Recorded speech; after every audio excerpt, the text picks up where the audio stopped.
10 most popular homegrown garden vegetables. Number 2, and I will tell you right off, I don't eat it, so I don't grow it. I hope you have, and you can tell us all about cucumbers. Well, my husband won't eat them, so I grow them rarely at home. I am actually going to grow 2 of my favorites this year. One is called Green Fingers, and the other is Silver Slicer. And Silver Slicer is a white, kind of off-white cucumber that is very crisp and juicy. It's great. Green Fingers is a hybrid Persian. It's a small, like a baby cucumber, so you pick them when they're little, and it's never bitter, so it's really good. And then if I'm going to make pickles, I like to grow Alibi. That's a hybrid pickling cucumber. Cucumbers, we were not going to plant them in our area probably for several more weeks. They like to have really warm soil. Probably in about a couple, 3 weeks, we should hit 70 degrees, 65 or 70 degrees for the soil, and that's when we'll plant. Yeah, and remember, we're talking soil temperature here, and right now, even here in sunny California, even though we had one of the coldest, wettest winters ever, our soil temperatures are just starting to get into the upper 50s to low 60s, and it'll be a while before it gets into the 70s, which is prime growing conditions for those roots to really shift into high gear and start production. It could easily be June and July.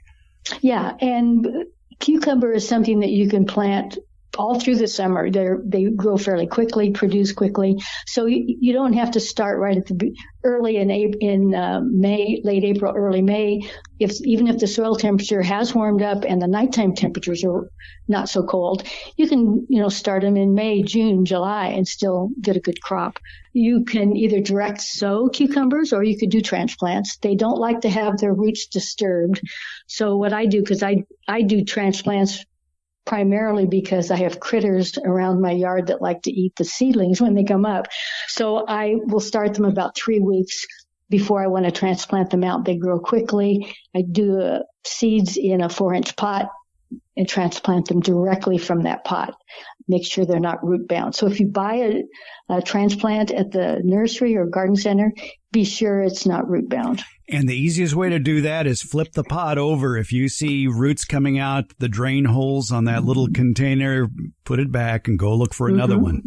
Yep. And cucumbers can be trained up a trellis, so you don't need to use up a lot of real estate in your garden. Grow them up a trellis, and it makes for straighter fruits, and you get better air circulation that way as well. According to the Vegetable Research Information Center at UC Davis, some of the varieties they recommend for containers, which would indicate they have a respectful growth habit, pickle bush, potluck, bush champion, Park's bush whopper, salad bush, and space master all are rated as suitable for containers. But you're right, most cucumbers need some training if you're going to be planting them.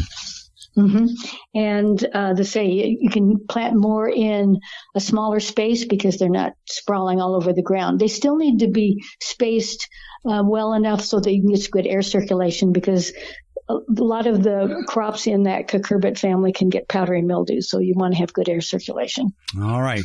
If you like cucumbers, you can plant them. They're easy to grow. And the good news, like you mentioned, is they grow easily from seed directly sown in the garden. How far apart would you space the seeds? If I was going to train them up a trellis, I would probably grow them a couple feet apart. If you're not going to do them in a trellis, people typically do them in a hill. I have not grown them in hills, but you would plant several in a hill and then thin them to 2. I would probably do them 3 or 4 feet apart. I want to get plenty of air circulation if they're sprawling, if they're not grown up. Probably one of the biggest complaints you might hear about cucumbers is bitterness. And they experience bitterness, especially those that they've grown for fresh use or for pickling. And that's due to the formation of some compounds that impart a bitter flavor to seedlings, roots, stems, leaves, and fruit. And one of the easiest ways, according to the University of California, Davis, the easiest way to control the bitterness is basically to cut off the end and skin it, really. And that can help control the bitterness. Yeah, and those compounds you're talking about, and I've been wanting to say this all day, are cucurbitacins. Oh, no, I can't even say it. Cucurbitacins. And that's the compound that does make the fruit bitter.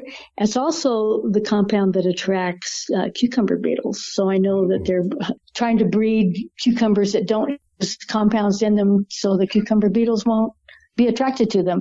But there are some varieties you can grow that are reliably not bitter.